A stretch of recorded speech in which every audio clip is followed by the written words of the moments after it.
There is something your brain does that nobody warned you about. It is happening right now, and it has probably been happening for most of your life. You leave a conversation before it ends properly, and you think about it for hours afterward. You stop a book halfway through, and the story keeps appearing in your thoughts, even though you have no intention of finishing it.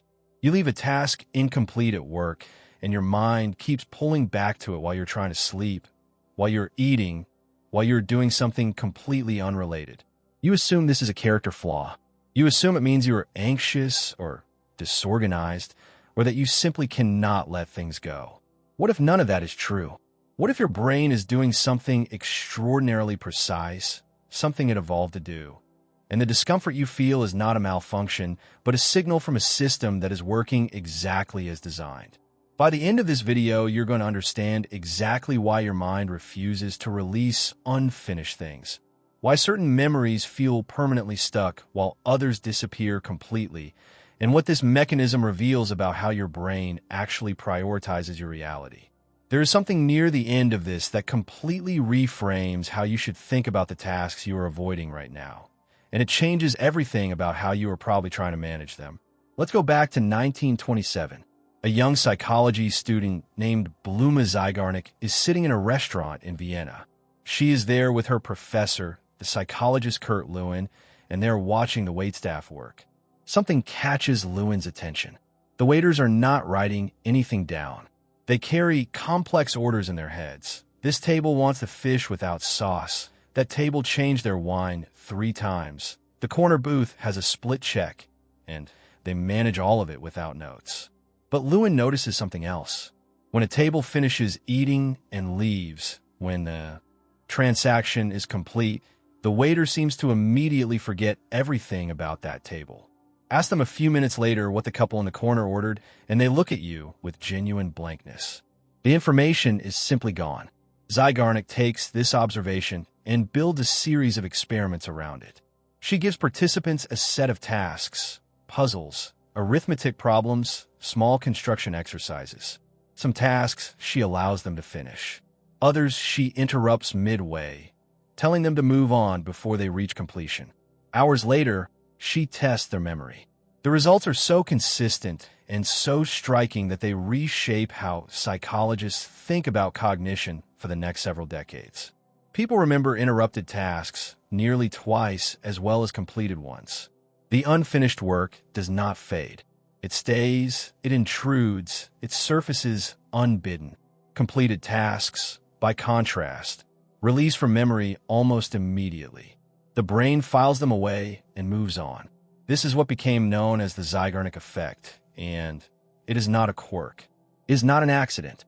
It is the result of something your brain is doing with extraordinary intentionality. When you begin a task, your brain opens what researchers describe as a cognitive loop, an active mental file that keeps the goal in working memory and periodically checks whether it has been resolved. The technical term for this is a goal-directed tension state, and it operates below conscious awareness. You do not decide to keep thinking about the unfinished project. Your brain decides that for you because it has registered an open goal that has not yet been closed, and it treats that open goal as relevant information that might still require action. The discomfort you feel when you cannot stop thinking about something you did not finish is not weakness. It is your brain doing its job of keeping important things accessible. Now here is where it gets more interesting. The brain is not equally obsessed with everything that goes unfinished. The intensity of the loop corresponds directly to how much you care about the goal. Low-stakes tasks that you abandon produce mild, drifting background thoughts. High-stakes goals, the conversation you left badly, the project that matters to your sense of self, the relationship that ended before you understood why.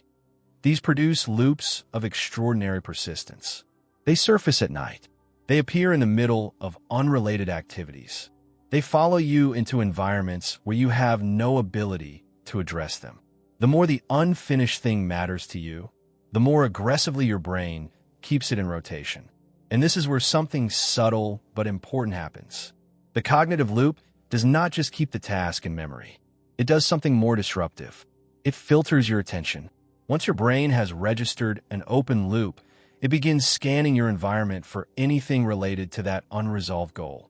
You in a relationship, and suddenly every song seems to be about that person. You have a disagreement with someone at work, and every interaction with them feels charged.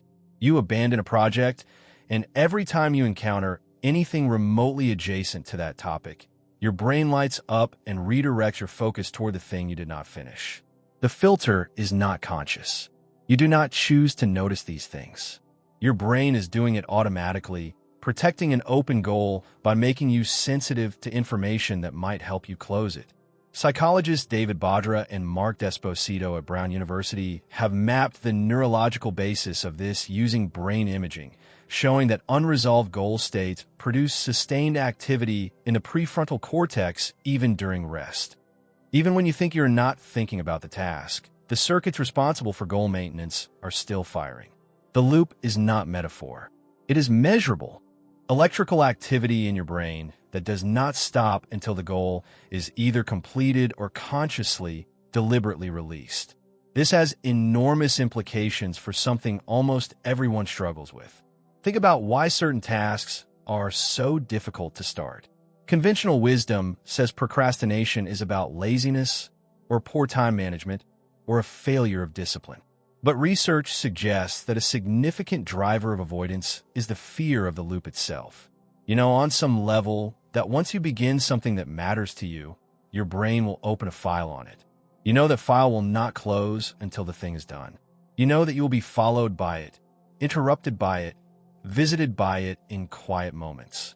So the brain preemptively avoids opening the loop at all. Not starting protects you from being trapped by incompletion, which is why the very tasks that matter most are frequently the hardest to begin. The stakes of the open loop are too high to risk. There is also a social dimension here that research has largely overlooked. The Zeigarnik Effect does not only operate on tasks. It operates on conversations, on relationships, on stories. Unresolved social interactions produce the same cognitive loop as unfinished work. The conversation where you did not say what you actually meant. The friendship that ended without a clear reason. The moment where someone hurt you and you never addressed it. These social loops are often more persistent than professional ones because they are attached to people who still exist in your life, which means your brain correctly identifies them as situations that might still be closable and keeps presenting them to you as opportunities for resolution, even years after the original event. This explains something that many people find embarrassing or confusing about themselves, why they rehearse conversations in their head. The brain is not torturing you when it runs through imagined dialogues about unresolved interactions. It is trying to close an open loop by simulating resolution. The rehearsal feels real to the nervous system. It produces genuine emotional activation. But because the loop requires actual resolution, not simulated resolution, the relief is temporary. The thoughts return. The simulation runs again. The loop stays open. So what do you actually do with this? The most important thing to understand is that fighting the loop does not close it. Telling yourself to stop thinking about something unfinished activates the white bear problem. The more you try to suppress a thought, the more accessible it becomes because the brain has to keep checking whether the thought is occurring in order to suppress it. The only reliable way to reduce the power of an open loop is to move toward closure, not away from the thought. For practical tasks, research consistently shows that even a small, specific next step written down substantially reduces the intrusive quality of the loop. The brain is not asking you to finish the project right now. It is asking for evidence that the goal is being managed. A concrete next action, written, specific, scheduled, provides that evidence and quiets the system enough to allow focused attention elsewhere. This is part of why people who externalize their task management in physical systems report lower levels of background mental noise. They have found a way to signal to the brain that the loop is being maintained externally, and the brain relaxes its internal pressure accordingly. For interpersonal loops, the unresolved conversations, the relationships that ended without explanation, the things left unsaid, the pathway to closure is more complex, but follows the same logic.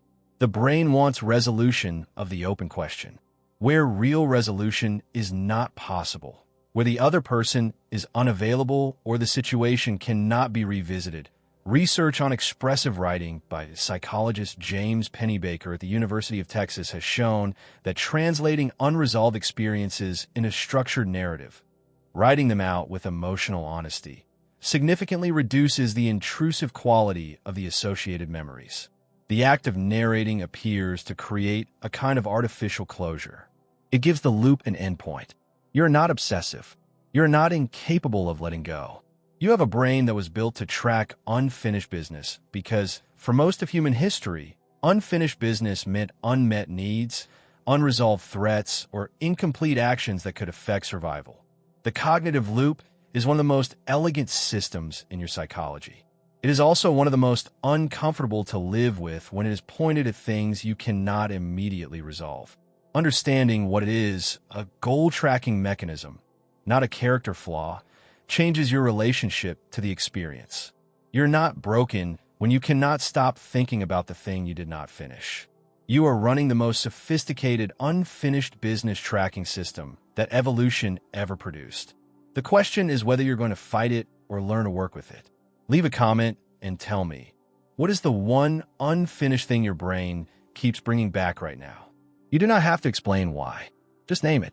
And if you want to understand another invisible mechanism your brain is running without your permission, the next video is already there.